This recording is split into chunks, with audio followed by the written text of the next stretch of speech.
துர்ஸ்தானங்கள், அதாவது கெட்ட ஸ்தானங்கள் அல்லது மறைவிட ஸ்தானங்கள் அப்படின்னு சொன்னால் 3, 6, 8, 12 அப்படின்னு சொன்னாலும் இதில் கடுமையான கெட்ட பலனை தரக்கூடிய ஒரு ஸ்தானம்னா 6 மற்றும் 8ஆம் இடம் தான். 6ஆம் இடத்து திசையோ ஒருவருக்கு 8ஆம் இடத்து திசையோ, 8ஆம் இடத்து திசையோ அஷ்டமாதிபதியுமோ. அப்போ 6ஆம் இடத்து திசையோ 8ஆம் இடத்து திசையோ வந்தால் அவங்களுக்கு சொல்லனாத வேதனையை தரும். அதுதான் அவயோகத்தை தரக்கூடிய திசையாக கருதப்படும். ஏன்னா பாருங்கள், எல்லாருக்குமே மேசத்துக்கு இப்போ புதன் அவயோக திசைன்னா என்ன காரணம்? இந்த 3, 6 அப்போ ஒரு 6 கூடியவராக வருதா, அதனால் அவயோக திசை. அதே மாதிரி ரிஷபத்துக்கு பாருங்கள், குரு பகவான் அவயோக திசைம்போம். ஏன்னா 1 8ஆகவும் 11ஆகவும் வரும். அப்போ 8 கூடியவராக வருது. அப்போ அது அவயோக திசை, வரக்கூடாத திசை. அதே மாதிரி மிதுனத்தை பாருங்களேன், செவ்வாய் 6 கூடியவராகவும் 11 கூடியவராக வருவார். அப்போ 6 கூடியவராக வர்றதுனால அதுவும் அவயோக திசை. அது மாதிரி கடகலக்கணத்துக்கு சனி திசை அவயோக திசை. சனி எப்படின்னா கடகலக்கணத்துக்கு 7, 8 கூடியவராக வருது. 8ஆம் இடம் அப்படிங்கிற அஷ்டமஸ்தானமாக வர்றதுனால அந்த திசையும் அவயோக திசை. அதே மாதிரி சிம்மத்துக்கு 6 கூடியவராகவும் 7 கூடியவராகவும் சனி வருவார்.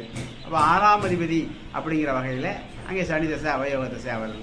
அது மாதிரி கன்னிலக்கணத்துக்கு 3, 8 கூடியவராக செவ்வாய் வர்றப்ப 8 கூடிய அஷ்டமாதிபதியாக வரனால அது அவயோக திசை, வரக்கூடாத திசை. அதே மாதிரி துலாலக்கணத்துக்கு 3, 6 கூடியவராக குரு பகவான் வருவார். அவர் அது அவயோக திசை. இப்படி 2 வகுப்பில் 3, 6 அப்படிங்கிறப்ப ஒரு ஆதிபத்தியம் நல்ல ஆதிபத்தியமாக இருக்கக்கூடிய பட்சத்தில் 6ஆம் இடத்துல இல்லாமல் 3ஆம் இடத்துல இருந்தால் கூட நல்ல பலனை தந்துடும்.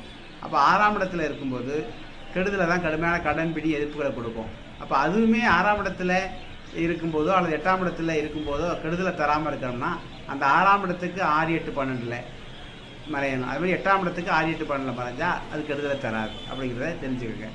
அப்போ துலாலக்கணத்துக்கு அது மாதிரி குரு சொன்ன மாதிரி விருச்சிக லக்கணத்துக்கு வரக்கூடாத திசை புதன் திசை. ஏன்னா 8, 11 கூடியவராக வருவார். அப்போ 2 ஆதிபத்தியத்தில் ஒரு ஆதிபத்தியம் அஷ்டமாதிபதியாக வருதா.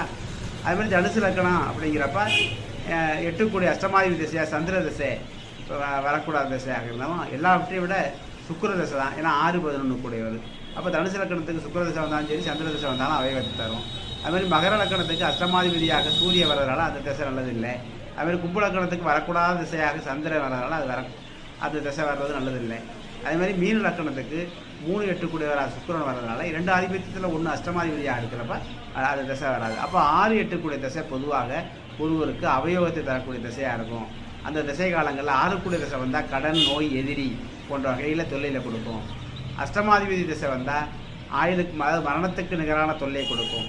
விபத்து கொடுக்கலாம், மான அவமானம், நஷ்டம், விவசாயத்தில் நஷ்டம், கணவன் மனைவிக்குள்ள பிரச்சனை, பிரிவுகள் போன்ற பல்வேறு கஷ்டங்களை ஒருவர் அனுபவிக்கக்கூடியும். அதே டயத்தில் 7 சனியாக அஷ்டமச்சனியாக இருந்தால் இன்னும் கூடுதலான கஷ்டங்களை ஒரு ஜாதகர் அனுபவிக்கக்கூடிய நிலைக்கு அவர் தள்ளப்படுவார் அப்படிங்கிறதையும்